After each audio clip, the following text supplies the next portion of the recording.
일련번호 209 자한편 제4장입니다. 문장은 아주 짧고 내용도 사실 어떻게 보면 좀 심오합니다.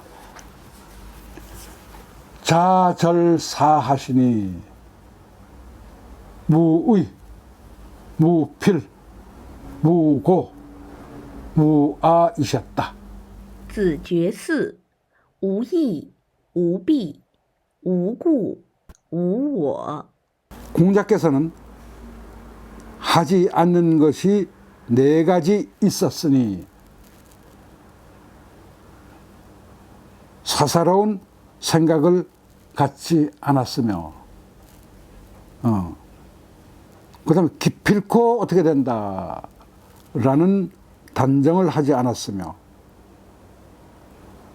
고집에 얽매이지 않았으며 독선에 나 아니면 안 된다는 독선에 치우침이 없으셨다. 근데 여기 묻자는 뭐예요? 하지 말라 하는 부정명령어죠, 그죠? 하지 말라. 그럼 이대로 하면 공자는 네 가지는 하지 말라, 너들 이런 건 하지 말라라고 학생들을 가르쳤다는 뜻이 될 텐데 그게 아니고 왜? 사계 법문이 하지 말라 무자가 없을 무자로만 되어 있습니다. 그래서 많은 사람들이 이건 공자가 이제까지 살아온 과거의 일들에 대해서 제자들이 보고 우리 선생님께서는 이렇게 늘 행동하며 살아오셨다라는 걸 이제 적은 거예요. 그럼 자사절사하시는 공자께서 네 가지를 딱 끊으셨다, 없으셨다. 그런 경우는 없으셨다. 과거의 행동에 보면 무의, 그럼 우리 없을 무자로 받습니다. 의라는 것이 없으셨고 이렇게 되겠죠. 그럼 의는 뭐냐? 이건 사의라고 했습니다. 사사로운 자기 뜻. 자기 혼자만의 생각으로 무슨 일을 처리하거나 결정하는 것. 그러나 달리 보면 이거 억측도 됩니다. 억측. 억측되죠. 그죠? 왜? 의자 옆에 마음십자 쓰면 억이 되잖아요. 그 사사롭게 하여튼 뭐 자기 생각만으로는 가지고 이제 어떤 일 처리하는 건 없었다. 두 번째, 무필이라. 필. 반드시. 라는 개념이 없었다. 기필코. 이제 기필을 이제 요새는 그 기필을 하나의 단어로 봐서 기필함이 없었다. 이렇게 기는 기대하다, 필은 반드시. 그래서 꼭 반드시 기필코, 기필코라는 것이 없다. 왜? 세상에 꼭 미래의 일이라고 하는 것은 기필이라는 것이 있을 수 없습니다. 미래의 일은. 왜? 그때 어떤 상황이 어떻게 변할지 모르고 순식간에 어떻게 될지 모르죠. 그래서 명심보가도 뭐예요? 오늘 저녁에 내일 아침 일을 단정할 수 없고 오늘 아침에 오늘 저녁 일을 단정할 수 없다 그랬거든요. 그 단정할 수 없는 거예요. 기필코 그렇게 된다, 반드시 된다 라고 제가 한 거 없습니다. 그래서 여러분들 약속 중에서 친구들하고 약속 중에서 반드시 꼭 이란 말이 오히려 안 좋아요. 어떤데 그걸 지키기 어려울 때가 있습니다. 그걸 지키기 어려우니까 그냥 지나가는 말로 약속하는 것보다 훨씬 더 서로에게 부담을 주고 심지어는 어떤 경우에는 상처까지 줄 수도 있어요. 그래서 필이라는 것, 기필코라는 것에 대해서는 그런 건 없었다. 그래, 그렇게 해보지 뭐. 해보지. 근데 꼭 된다, 꼭 그렇게 한다라는 건 없어요. 안 될 수도 있으니까 상황에 따라서는. 그 필자는 공자는 잘 안 쓰인 거죠. 세 번째, 고집 부리는 일.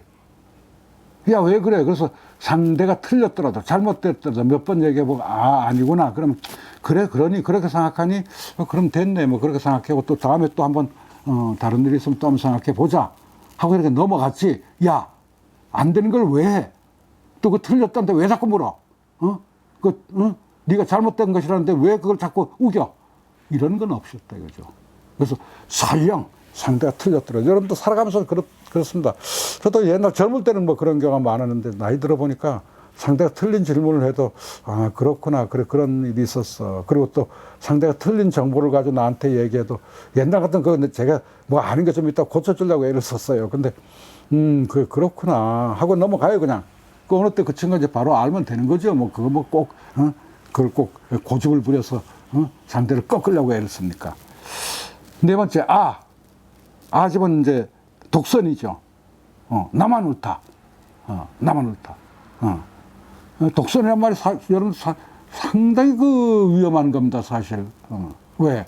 특히나 여기서 시간과 연관을 진다면 독선 자체가 매일 달라질 수도 있잖아요. 그리고 자기만 옳다는 건 세상에 있을 수 없습니다. 그래서 독선을 부리는 것, 나 아니면 안 된다.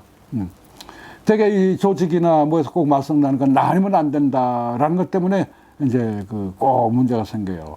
그리고 또 내가 누군데, 내가 가장 이 일을 잘 처리할 수 있는데 나만큼 한 사람이 누가 있어? 라는데 꼭 이제 그런 일이 생깁니다. 그래서 그럴 때 이 아라고 하는 것을 주장하지 않았다. 그래서 여기 뒤에 보면 사자의 유일원이면 이 네 가지 중에 단 한 가지로도 있으면 여천지 불상사라. 하늘과 땅이 하는 모든 일들, 그 하늘의 순리나 땅의 순리, 이런 순리와 같지 않기 때문에 공자는 왜? 천지와 같은 분이니까 땅의 순리나 하늘의 순리처럼 그렇게 하셨기 때문에 그걸 꼭 기필하지 않은 것이다. 꼭 정한 것이 아니다 하고 장행겁니다. 장자가 이렇게까지 설명을 해놨는데 뒤에 유학자들은 공자를 성인으로 봤으니까 역시 그 성인만이 할 수 있는 그런 어떤 경지를 늘 말하면서 이것도 그 경지에 들었다는 얘기를 이제 천지와 비유해서 얘기하는 것이 아닌가 그렇게 생각합니다. 예.